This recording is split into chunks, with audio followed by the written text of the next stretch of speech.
Hello everyone, welcome to episode 2 of the How To series on this channel where I make detailed explanation or an overview of a particular and how you can accomplish that. So on today's episode, I'll be giving detailed steps on how to make red velvet cake. So sit back, relax and enjoy. Now, there are 4 steps in this process. Step 1, preheat your oven and prep your pans.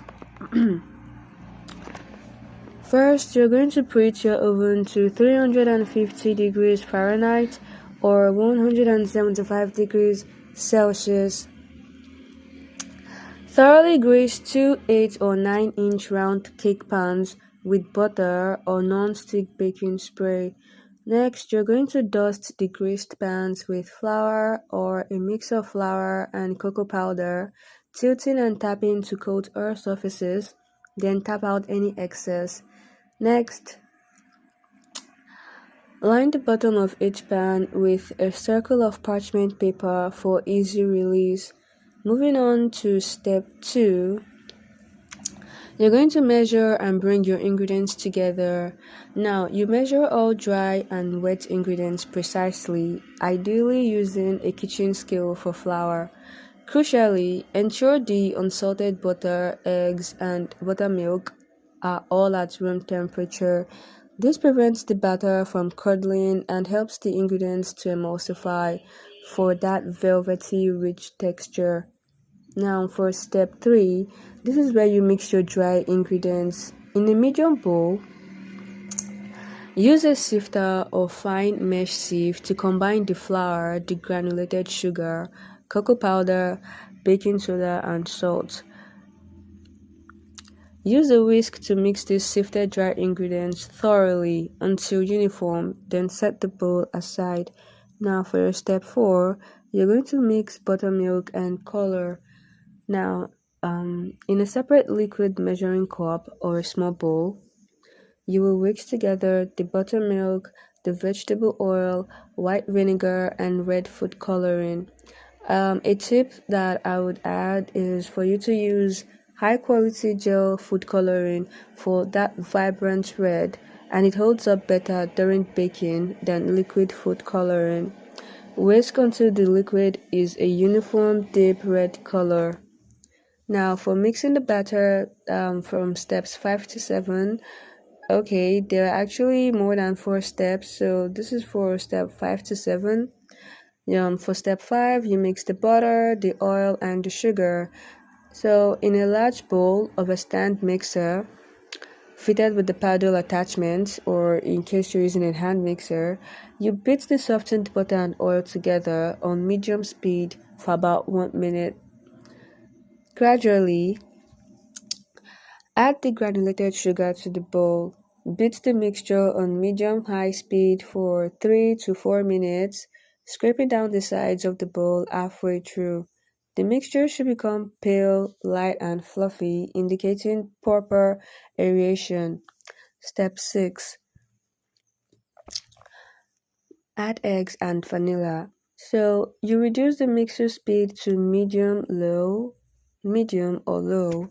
Then you add the room temperature eggs one at a time, beating well for about 30 seconds after each addition until fully incorporated. Next, you stir in the vanilla extract. Scrape down the sides and bottom of the bowl one more time. For step 7, you set the mixer to the lowest speed. Add about 1/3 of the dry ingredients mixture to the wet mixture and mix until only combined. Next, add about half of the buttermilk color mixture from step 4 and mix until just incorporated. Repeat the sequence, add the second third of the dry mix followed by the remaining buttermilk mix. Finally, add the last third of the dry mix. Mix only until the batter is smooth, fully red, and there are no visible streaks of flour remaining. Then you stop the mixer, because overmixing at this stage will develop gluten, leading to a tough cake with very little fluffiness, and we don't want that. Now, baking and cooling, steps 8 to 10. So for step 8, this is where you pour and level the batter. So you divide the finished batter evenly between your 2 prepared cake pans. You can use a kitchen scale to ensure the weight in each pan is identical, which promotes even baking. Smooth it up gently with a spatula. Now, for step 9, this is where you bake the layers. So place the pans on the center rack of the preheated oven, bake for 25 to 35 minutes. Check for doneness by inserting a toothpick into the center of the cake. It should come out clean or with a few moist crumbs attached, not wet batter. So if the batter is still wet, that means the cake is not ready. You put it back in the oven. Now for step 10, you cool the cakes by removing them from the oven and letting them chill out on a wire rack for 10 to 15 minutes. Make sure you remove them and invert the cakes onto the wire rack. Lift off the pans and peel off the parchment paper circles. Next, allow the cake layers to cool completely to room temperature. This can take about 1 to 2 hours before you start frosting.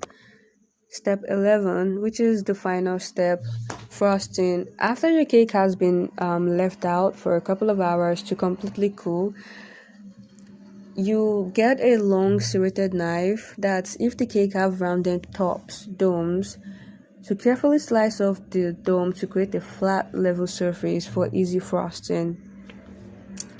Next, place the first cake layer on your serving plate. Apply a generous layer of cream cheese frosting.